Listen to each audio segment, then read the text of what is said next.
किसी गांव में एक भोला नाम का लड़का अपनी माँ और बीवी के साथ रहता था। वो अपने नाम की तरह ही भोला था। उसे गांव के सभी लोग पागल बना दिया करते थे।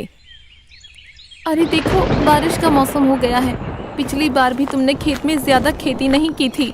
अरे कमला, तुम ऐसे क्यों बोल रही हो? तुम्हें तो पता है कि मैंने पिछले साल कितनी मेहनत की थी।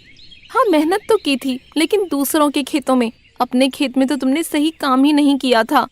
अरे बहू, तू इसे क्यों गुस्सा कर रही है? तुझे तो पता है ना कि ये अपने नाम की तरह ही कितना भोला है। और वैसे भी सबको सबका नसीब का ही मिलता है। माँ जी, आप तो चुप ही रहिए। आप तो इन्हें कभी कुछ कहती नहीं हैं। गांव के सभी लोग इन्हें पागल बनाते रहते हैं और ये पागल बन जाते हैं।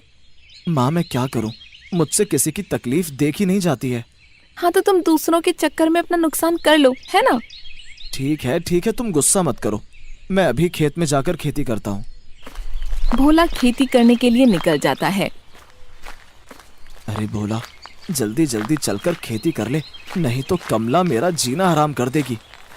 भोला ये कहता हुआ खेत की तरफ जा ही रहा होता है कि तभी उसका बड़ा भाई धर्मेंद्र उसे पीछे से आवाज देकर रोकता है। अरे भोला, भोला, अरे सुन तो जरा, कहाँ जा रहा है? अरे सुन तो। भोला पीछे मुड़कर देखता है तो उसके पीछे पीछे धर्मेंद्र भी आ रहा होता है। भोला उसे देखकर रुक जाता है। अरे भोला, इतनी जल्दी जल्दी कहाँ भागा जा रहा है? तुझे मैं इतनी देर से आवाज दे रहा हूँ। अरे धर्मेंद्र भाई, क्या हुआ? आप मुझे क्यों बुला रहे थे? अरे कुछ नहीं रे, वो तेरी भाभी बीमार है और मुझे उसे डॉक्टर के यहाँ लेकर जाना है। अरे भैया, क्या हुआ है भाभी को? ज्यादा परेशानी है तो बताओ, मैं तुम्हारे घर कमला को भेज देता हूँ, वो भाभी का ध्यान रख लेगी। अरे नहीं नहीं, इसकी जरूरत नहीं है। तू क्यों कमला को परेशान कर रहा है? वो बेचारी वैसे ही पूरे दिन घर का काम करती रहती है। तो भैया बताओ फिर, मुझे क्यों रोका आपने? मैं आपकी क्या मदद कर सकता हूँ फिर? क्या आज तू मेरे खेत में जाकर खेती कर सकता है क्या? लेकिन भैया, मैं तो आज खुद अपने खेत में खेती करने जा रहा हूँ। अगर आज मैंने अपने खेत में खेती नहीं की तो कमला मुझे घर में नहीं घुसने देगी। अब तू अपनी बीवी की ही सुनेगा, है ना भाई? तो तेरे लिए कुछ है ही नहीं। नहीं भैया, वो बात नहीं है। अरे देख ले रे, कल कर लियो अपने खेत में खेती। अगर आज तूने मेरे खेत में खेती नहीं की तो मुझे बहुत नुकसान हो जाएगा। ठीक है भैया, मैं पहले आपके खेत में खेती कर देता हूँ। भोला उदास होकर धर्मेंद्र के खेत में खेती करने चला जाता है। अब आएगा ना मजा। अब वो मेरे खेत में खेती करेगा और मैं जाऊंगा अपनी बीवी के साथ घूमने। धर्मेंद्र अपने घर जाता है। कहाँ हो? बाहर आओ। अरे क्या हुआ? क्यों गला फाड़ फाड़ कर चिल्ला रहे हो? धीरे भी सुनाई देता है मुझे। अरे मेरी सुनीता, तू गुस्सा क्यों हो रही है? मैंने तुमसे कहा था ना कि मुझे पास के गांव में घुमा लाओ। अरे गुस्सा क्यों होती है? चल, मैं तुझे घूमने के लिए जुगाड़ करके आया हूँ। ऐसा कौन सा जुगाड़ करके आए हो जो इतना खुश हो रहे हो? धर्मेंद्र सुनीता को सारी बात बता देता है। अरे वो भोला तो है ही मूर्ख। उधर बेचारा भोला गर्मी में धर्मेंद्र के खेत में खेती करता है। आज तो काम करते करते बहुत थक गया हूँ। शाम भी हो गई है, अब घर चलता हूँ। कमला भी मेरा इंतजार कर रही होगी। शाम को धर्मेंद्र अपनी बीवी को घुमाकर लेकर आ रहा होता है तो धर्मेंद्र सुनीता से बोलता है। अरे सुनीता, शाम हो गई है, मैं जरा खेत में देखकर आता हूँ कि उस भोला ने कितना काम किया है। ठीक है, आप जाइए। शाम को भोला खेती का काम खत्म करके अपने घर जा ही रहा होता है कि तभी सामने से धर्मेंद्र आता है। अरे धर्मेंद्र भाई, आ गए आप? और अब भाभी कैसी हैं? डॉक्टर ने क्या कहा? क्या हुआ है उन्हें? अरे बस वो तेरी भाभी को थोड़ी सी थकान हो गई है, इसलिए उसे चक्कर आ रहे थे। अच्छा, ठीक है भैया, मैंने आपका काम कर दिया है। मैं अब घर जा रहा हूँ। कमला मेरा इंतजार कर रही होगी। तेरा बहुत बहुत धन्यवाद भोला, जो तूने मेरा काम कर दिया। अरे भैया, कैसी बात कर रहे हैं आप? अगर मैं आपके काम नहीं आऊंगा तो भला कौन आएगा? आखिर मैं आपका छोटा भाई हूँ। हाँ भोला, तू सही कह रहा है। ठीक है, तू जा। जा तू, कल तुझे फिर पागल बनाकर अपना काम निकलवाऊंगा। अरे भैया, कहाँ खो गए आप? अब अरे कुछ नहीं, जा तू घर जा। भोला अपने घर की तरफ निकल जाता है और उसे जाता देख धर्मेंद्र हंसता है। भोला घर पहुंचकर घर के बाहर ही खड़ा हो जाता है। क्या करूं, क्या करूं? घर के अंदर कैसे जाऊं? कमला मुझे आज फिर सुनाएगी। भोला की माँ भोला को घर के बाहर खड़े हुए देख लेती है। अरे ओ भोला, तू बाहर क्यों खड़ा है? घर के अंदर आ जा। आ रहा हूं माँ। भोला जैसे ही घर के अंदर जाता है तभी कमला भोला से कहती है, हाँ जी, क्या हुआ? आज आपने खेती की? वो खेती तो मैंने की, लेकिन वो मैंने अपने खेत में खेती नहीं की। क्या? आपने आज भी खेती नहीं की? अरे कमला, वो आज धर्मेंद्र भैया मिले थे सुबह, तो बोल रहे थे कि भाभी की तबीयत खराब है, इसलिए वो उन्हें लेकर डॉक्टर के यहाँ गए थे। इसलिए उन्होंने मुझसे कहा कि मैं उनके खेत में जाकर खेती करूं। देखा माँ, इनको फिर से धर्मेंद्र भाई साहब ने मूर्ख बना दिया।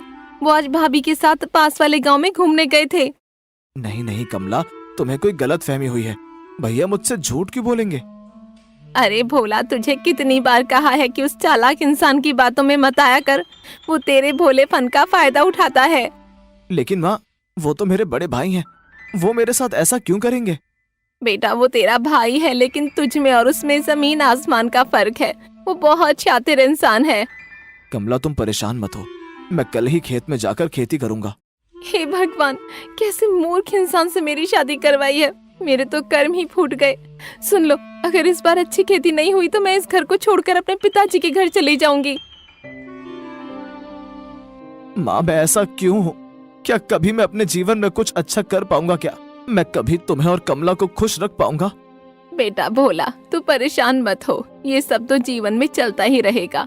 और हाँ, हर चीज का समय होता है। बेटा, जब समय आएगा ना तो सब ठीक हो जाएगा। और हाँ, तू कभी भी पैसों के पीछे मत भागना, बस तू सही रास्ते पर चलना। ये ऊपर वाला है ना, ये अच्छों के साथ कभी गलत नहीं करता, तो बस उस भगवान पर भरोसा रखना। माँ, आप सच बोल रही हैं, सच में ऐसा ही होगा। अगले दिन भोला अपने खेत में खेती करने जा ही रहा होता है कि रास्ते में उसे धर्मेंद्र रोक लेता है। अरे अरे भोला, इतनी जल्दी जल्दी कहाँ जा रहा है? अरे सुनना, क्या तू आज भी मेरे खेत में खेती कर सकता है क्या? वो ना, तेरी भाभी को उस डॉक्टर के इलाज से फर्क नहीं पड़ रहा, तो मैं उसे आज दूसरे डॉक्टर को दिखाने ले जा रहा हूँ। नहीं भैया, रहने दो। आपने मुझसे कल भी झूठ बोला था कि भाभी की तबीयत खराब है, लेकिन मुझे कमला ने बताया कि आप कल भाभी को लेकर दूसरे गांव घूमने के लिए लेकर गए थे।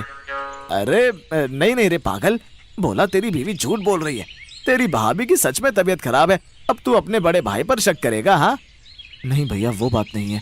अगर आज मैंने खेत में खेती नहीं की तो कमला मुझे घर से बाहर निकाल देगी। वो तुझे ऐसे कैसे घर से निकाल सकती है? उसकी इतनी हिम्मत है?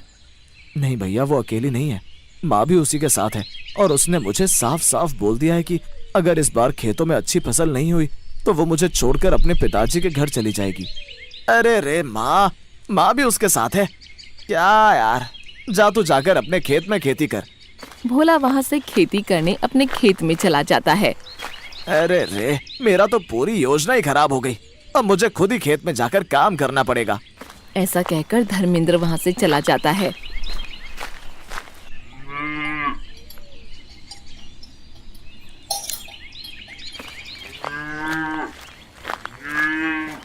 हे भगवान, मैं ऐसा क्या करूं? कब तक अपनी किस्मत को रोऊं? मैंने आज तक अपनी माँ और बीवी के लिए कुछ अच्छा नहीं किया है। भगवान जी, आप मुझ पर अपनी कृपा कीजिए। ऐसा कहकर भोला अपने खेत से निकलकर घर जा ही रहा होता है कि वैसे उसी के खेत में ही वो किसी चीज से टकराकर गिर जाता है। हाय रे, बहुत तेज लग गई। शायद आज मैंने धर्मेंद्र भैया के काम को मना कर दिया, इसलिए मेरे लग गई। भोला जैसे ही उठता है उसे एक चमकती हुई चीज दिखाई देती है। ये क्या चीज है जो इतनी चमक रही है? भोला उस चमकती हुई चीज को निकालने के लिए उस जगह को खोदता है। अरे अरे, ये इतना बड़ा पीतल का घड़ा, इसमें आखिर है क्या? भोला जैसे ही उस पीतल के घड़े का ढक्कन खोलता है तो देखता है कि उसमें बहुत सारे सोने की मोहरें होती हैं। अरे, मेरी तो किस्मत ही खुल गई है। भगवान, तेरा बहुत बहुत शुक्रिया, तूने आज मेरी किस्मत खोल दी। भोला भागता हुआ उस पीतल के घड़े को लेकर घर में जाता है।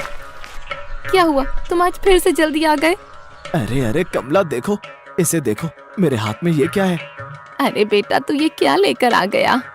माँ, तुम सही कहती हो कि बस भगवान पर भरोसा रखो, वो सच्चे लोगों की मदद जरूर करते हैं। ये देखो माँ, आज भगवान ने मेरी भी मदद की है। क्या बोले जा रहे हो? क्या है इस घड़े में और ये तुम्हें कहाँ मिला? ये लो कमला, तुम इसे खोलकर तो देखो। कमला उस पीतल के घड़े को खोलकर देखती है तो वो घड़ा पूरा सोने की मोहरों से भरा होता है। अरे अरे, ये सोने की मोहरों से भरा घड़ा तुम्हें मिला कहाँ? हाँ? भोला कमला और अपनी माँ को सारी बात बता देता है। देखा बेटा, मैंने कहा था ना कि भगवान सच्चे और अच्छे लोगों की मदद जरूर करता है। हाँ माँ, आज मुझे भगवान पर सच में भरोसा हो गया।